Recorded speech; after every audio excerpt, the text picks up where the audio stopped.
Bienvenidos a Construyendo a Chispas.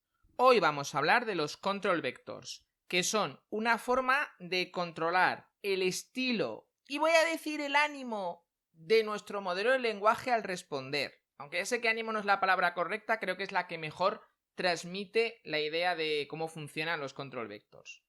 Empecemos viendo un ejemplo de cómo funcionan.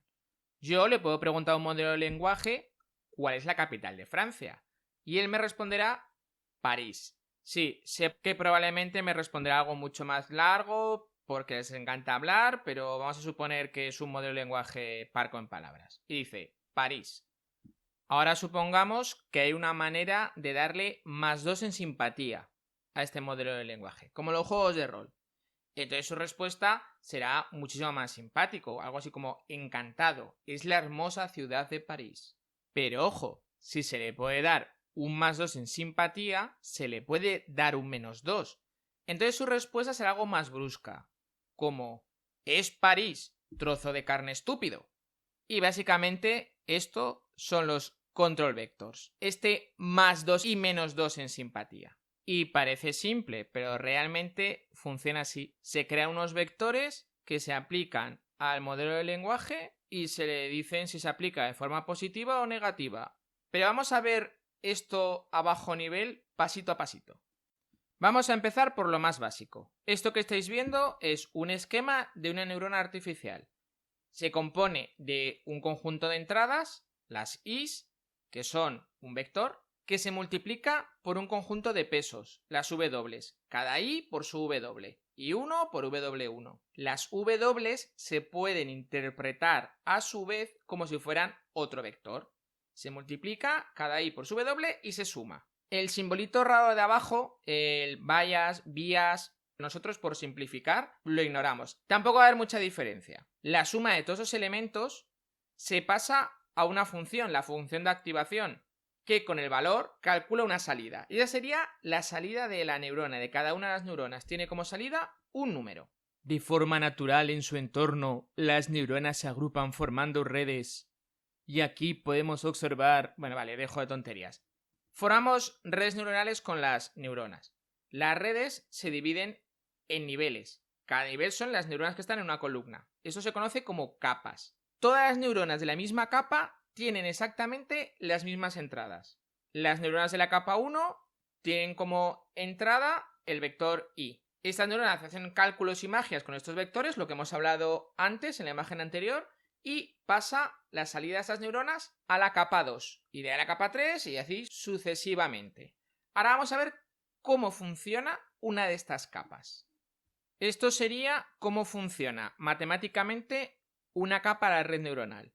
Cogemos el vector de entradas, las Is, y lo multiplicamos por una matriz formada por todos los pesos de las neuronas de esa capa.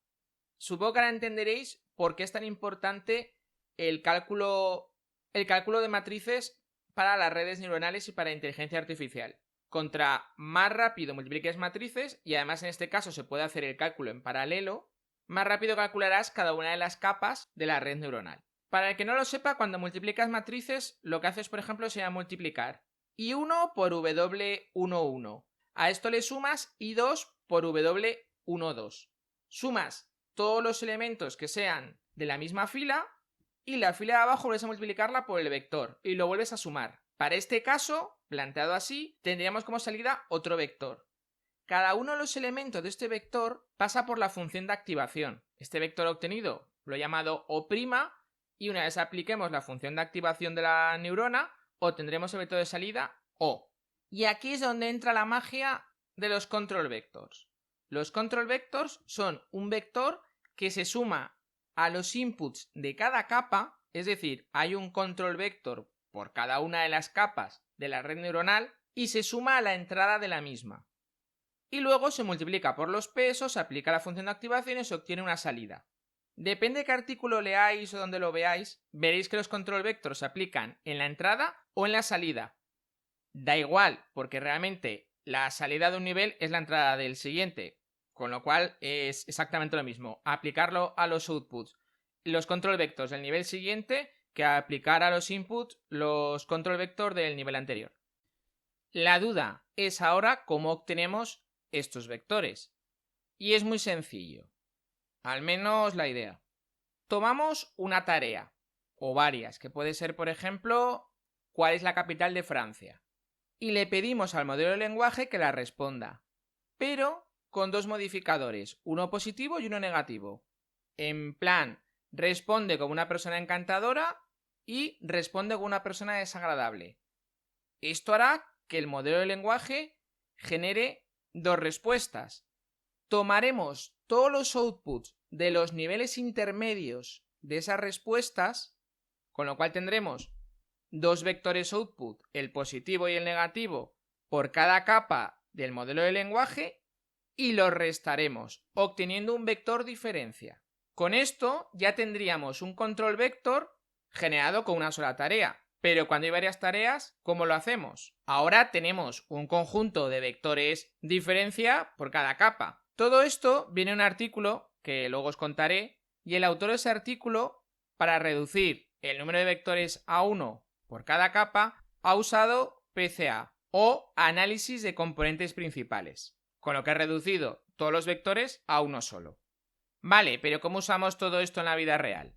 Pues vamos a recurrir a YamaCpp, la navaja multiusos de los modelos de lenguaje. Os dejaré abajo en la descripción el pull request donde explican cómo se usa control vectors, el enlace al artículo, porque el autor del código de YamaCpp para los control vectors es el mismo que el autor del artículo de donde he sacado toda esta información.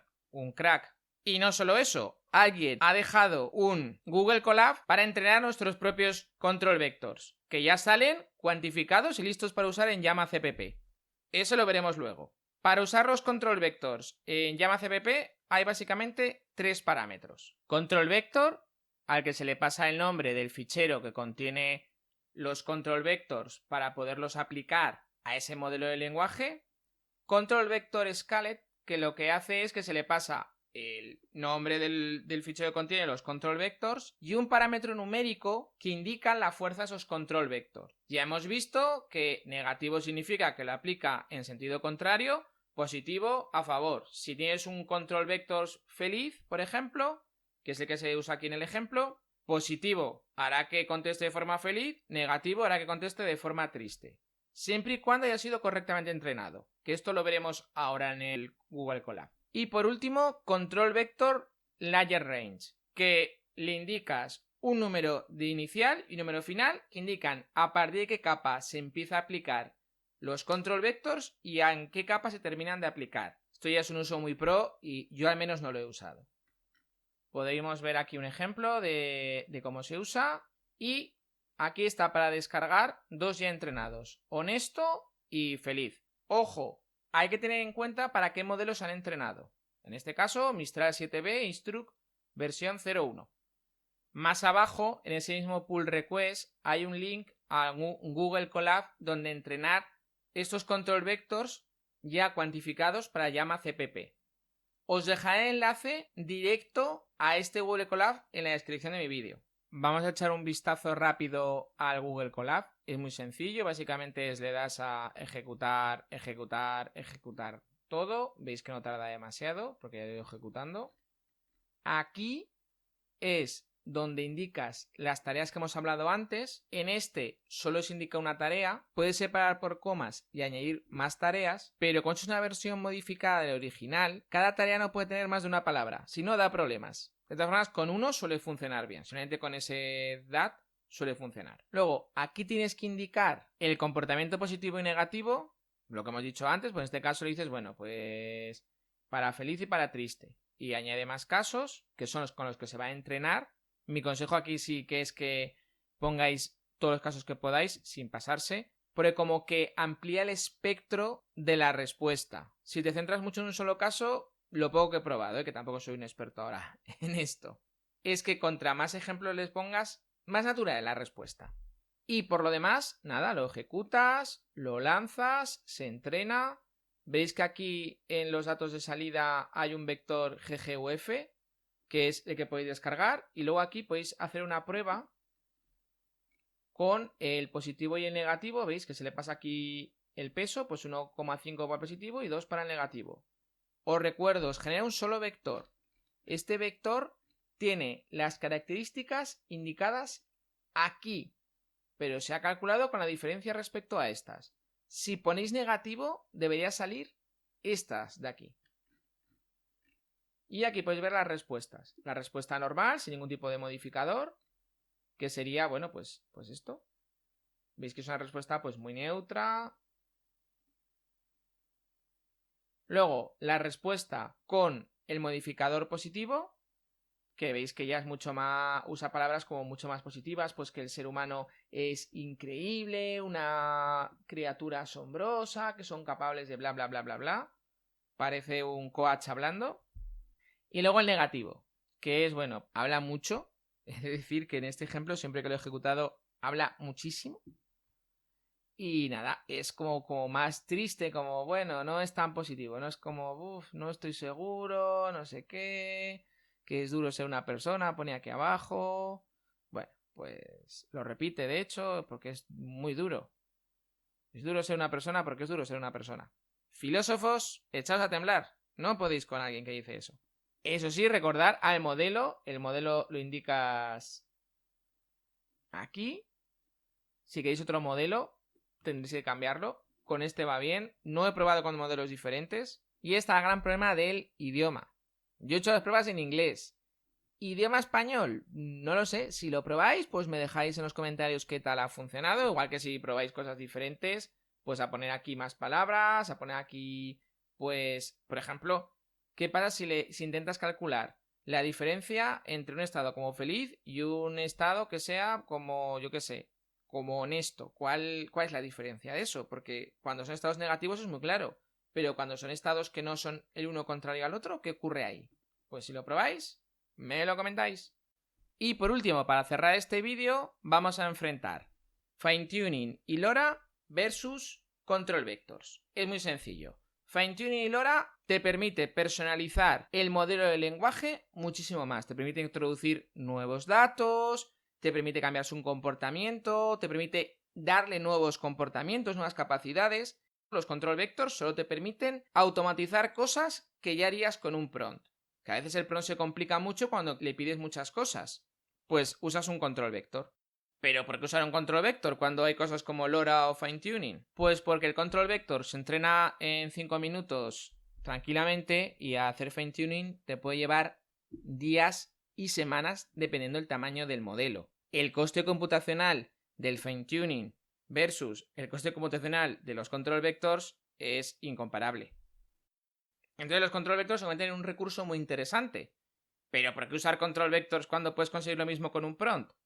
Pues por dos motivos. El primero ya lo he dicho, porque a veces hacer según qué prompts se puede complicar si además tienes que añadir pues todas estas características. Los control vectors es una cosa que tienes un prompt que ha podido hacer otra persona y le sumas este comportamiento. Y tienes una personalidad, por ejemplo, para cosas como roleplay, pues esto es maravilloso.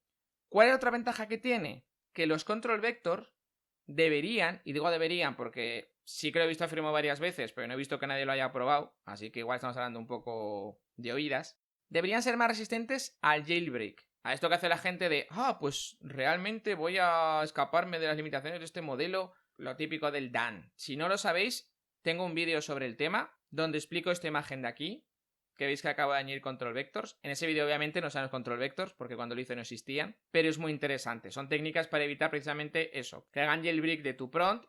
Y la ventaja que tienes control vectors es que al aplicarse repetidamente en cada capa es muy difícil escapar de ellos. Si tienes un modelo feliz, es muy difícil decirle actúa como un modelo triste, pero si cada capa en cada momento le va a estar diciendo feliz, feliz, feliz, es muy difícil que tu prompt gane a eso. Es una capa más de seguridad. Esto ha sido todo, espero que os haya interesado, me parece una técnica muy interesante, es un recurso más. Ventaja del software libre versus software propietario. Nos vemos en otros vídeos, suscribiros si no lo estáis. Hasta otra.